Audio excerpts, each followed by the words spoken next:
Assalamualaikum warahmatullahi wabarakatuh kepada Bapak Ibu dosen penguji PPKPAI BS2 dalam jabatan tahun 2025. Selamat pagi, saya Juandi, mahasiswa PPG dalam jabatan angkatan kedua Universitas Islam Negeri Sunan Kalijaga Yogyakarta dengan NIM 25404111083. Video ini merupakan dokumentasi praktik pembelajaran uji kinerja yang saya laksanakan pada Kamis tanggal 9 Oktober 2025 di kelas 12 semester 1. Nama sekolah atau sasarannya adalah SMK Manunggal Cibinong Kabupaten Bogor dengan topik Hukum Islam tentang Keluarga atau Pernikahan. Selamat menyaksikan. Assalamualaikum warahmatullahi wabarakatuh.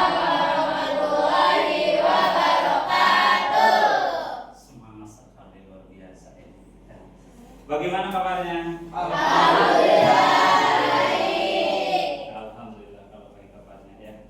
Bagaimana, sudah pada sarapan semua? Sudah sarapan. Oke. Aska sudah sarapan?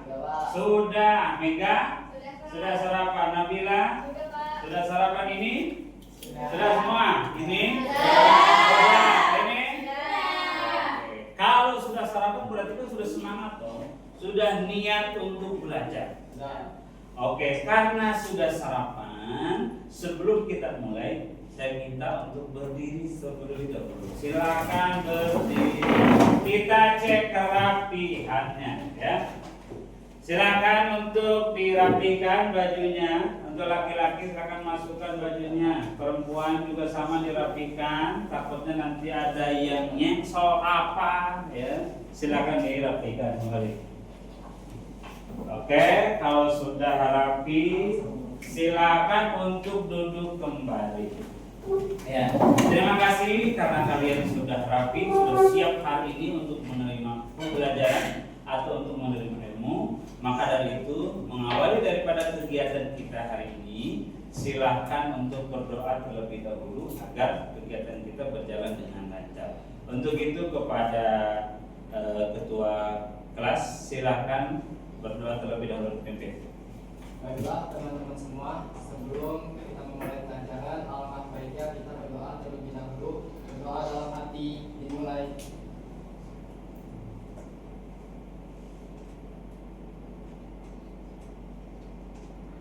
Selesai memberi salam. Assalamualaikum warahmatullahi wabarakatuh. Waalaikumsalam warahmatullahi wabarakatuh. Alhamdulillah, sudah kita awali dengan doa. Ya, mudah-mudahan apa yang kita harapkan hari ini, yang kita cita-citakan hari ini bisa tercapai dan dikabul oleh Allah Subhanahu wa taala. Amin. Amin amin ya Allah ya Rasulullah ya Rabbal alamin. Dan juga sebelumnya kita absen terlebih dahulu, ya. Baik, Bapak kan absen. Azga hadir, ya. Nadia Nadi hadir.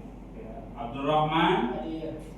Naila hadir. Fira hadir. Lulu hadir. Ahmad Roza hadir. Alia hadir. Mutia hadir. Zidni hadir. Muhammad Raka hadir juga. Oke. Nabila hadir. Zahra hadir. Safira hadir. Sama siapa lagi? Satu lagi? Kayaknya ada yang tertinggal nih. Hah? Arifah. Arifah kemana Arifahnya? Ada? Oh ada. Ya. Ada tetap ya, tetap hadir ya. Ya baik ya. Anak-anakku semuanya, hari ini kita belajar kembali atau bertemu kembali dengan pembelajaran pendidikan agama Islam, ya, yang memang masih sama seperti kemarin materinya, yaitu tentang hukum Islam, ya, tentang keluarga atau tentang pernikahan. Yang dimana kemarin juga kita sudah jelaskan apa itu pengertian pernikahan, lalu persiapan sebelum pernikahannya, terus juga macam-macam nikah yang dilarang dalam agama, serta pengertian macam-macam nikah yang dilarang di dalam agama. Ya, untuk itu agar saya bisa mengetahui sejauh mana sih kalian sudah mempelajari materi agama yang kemarin sudah diajarkan. Baik, coba saya ingin tahu apa yang dimaksud dengan pernikahan atau munakahat. Munakahat adalah ikatan lahir batin antara pria dengan wanita yang mengubah status serta menumbuhkan kewajiban dan hak antar keduanya guna mencapai kehidupan keluarga yang sakinah, mawaddah, warahmah, dan marhamatullah. Karena kalau ini udah lancar banget, berarti dia ini udah ada niatan untuk menikah. Iya, berarti kan udah dihafal, itu hafal banget kayak gini ya. Udah paham tentang pernikahan, luar biasa ya. Oke, terima kasih. Siapa namanya? Mega. Oke, Mega, kita siap-siap ya. Nanti ada laki-laki yang datang ke rumah. Oke. Selanjutnya, kemarin juga kita sudah membahas apa saja sih yang harus kita persiapkan sebelum kita melangsungkan akad nikah. Ayo, siapa yang mau jawab? Oh, ada. Ya, silakan. Siapa namanya? Rohman. Nama panjangnya? Abdullah Rohman, luar biasa. Ya, silakan. Apa itu? Yaitu ada persiapan nikah, pelaksanaan pernikahan, dan hak kewajiban setelah ijab kabul.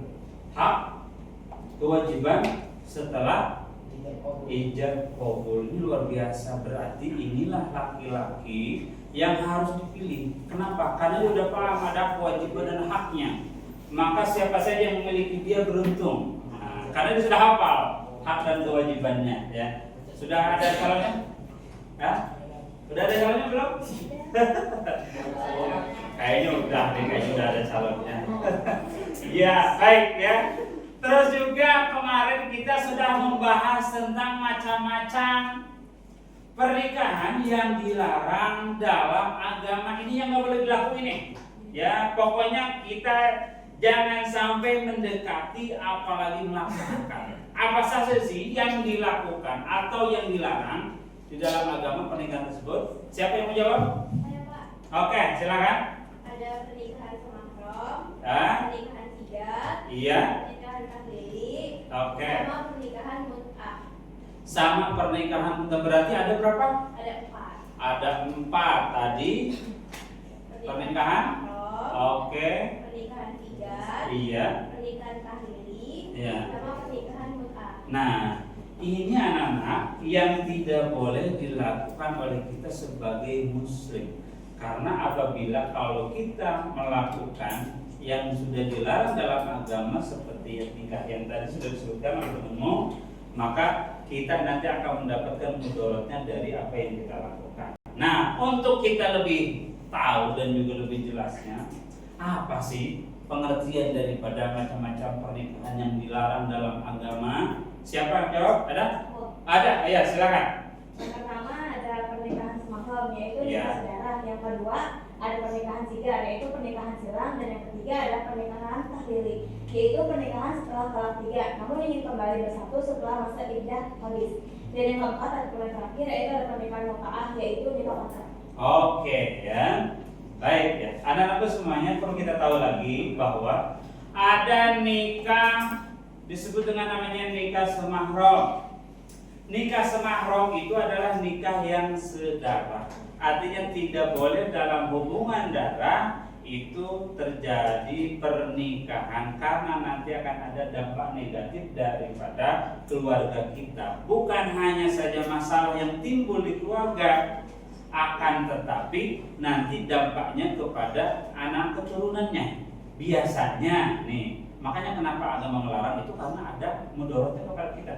Biasanya anak itu ada yang kurang seperti mentalnya, fisiknya dan lain sebagainya, maka tidak boleh menikah dalam satu darah. Ini harus dijauhi ya. Kalaupun nanti ada di masyarakat yang seperti itu, tolong kalau bisa kalian kasih tahu kepada mereka bahwa tidak boleh menikah dalam satu darah. Yang kedua ada pernikahan sigar. Pernikahan sigar itu pernikahan silang.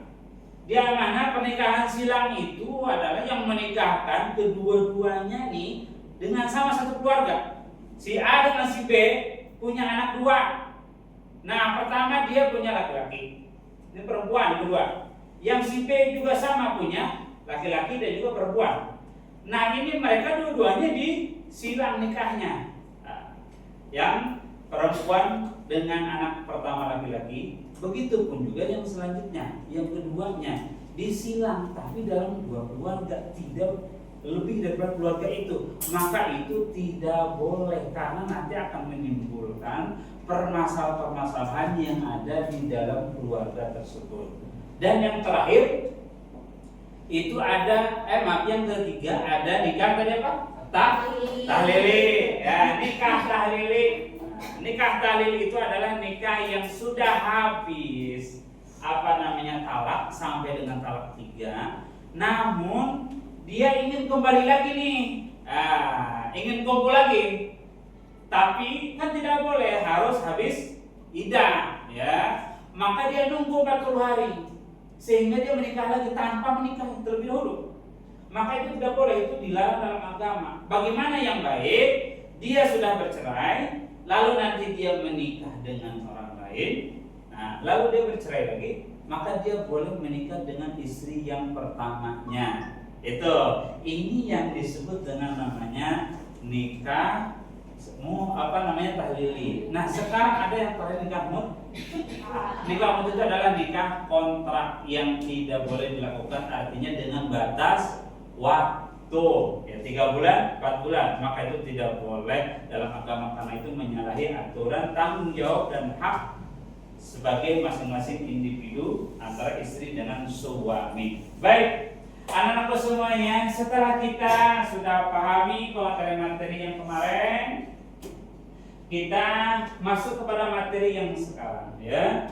Bahwa yang sekarang itu kita akan membahas tentang bagaimana tujuan pembelajaran terlebih dahulu.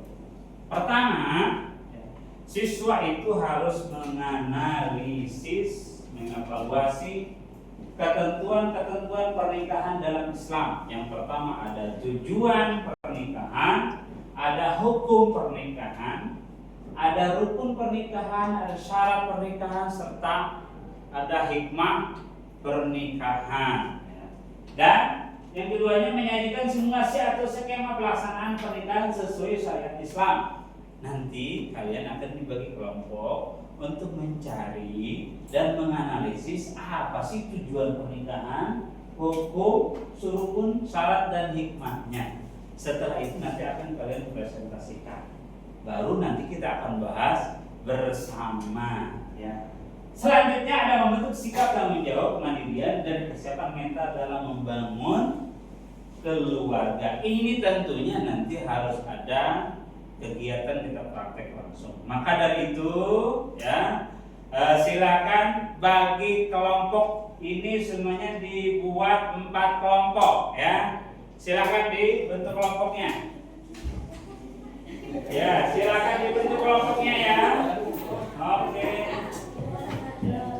Ini saya kasih lembarannya, silakan kalian isi di sini nanti hasil pikirannya. Oke. Ini udah kelompok dari kelompok? Oke, ini kelompok. Nah, silakan yang ini. Oke, silakan dicatat. Nanti tugas-tugasnya akan saya kasih tahu, ya. Oke.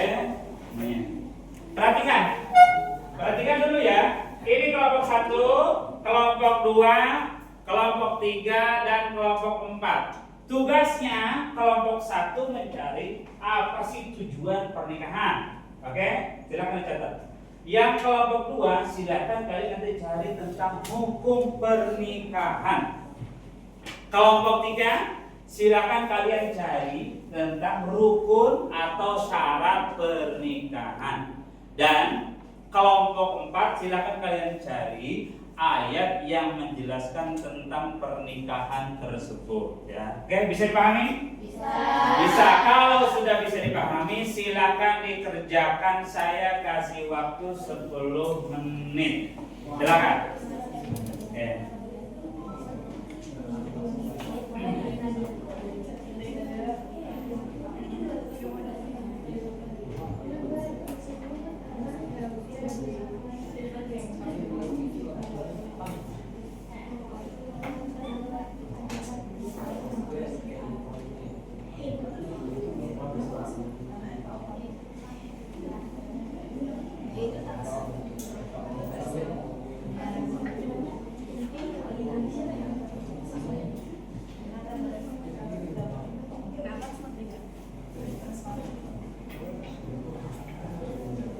Oke, silakan diskusi ya. Diskusi, jangan kerja sendiri. Diskusi.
Oke, kelompok ini bagaimana? Ada salah? Aman ya. Kelompok yang ini udah? Sudah. Cepat sekali. Oh iya, mantap, luar biasa. Yang ini bagaimana? Sedikit lagi, oke.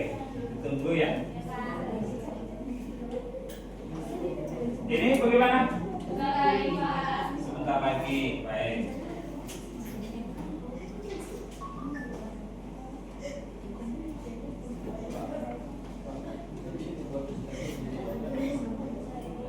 Oh, nanti buat presentasi nanti di sana. Nanti dibaca aja tidak apa-apa. Ya, dibaca.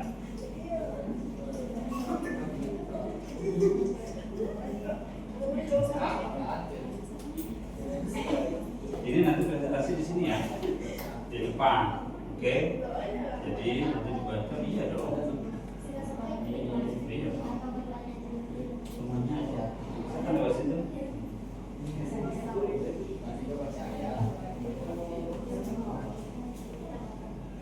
Ayo dikerjakan. Waktunya tinggal 2 menit lagi ya. Tinggal 2 menit lagi.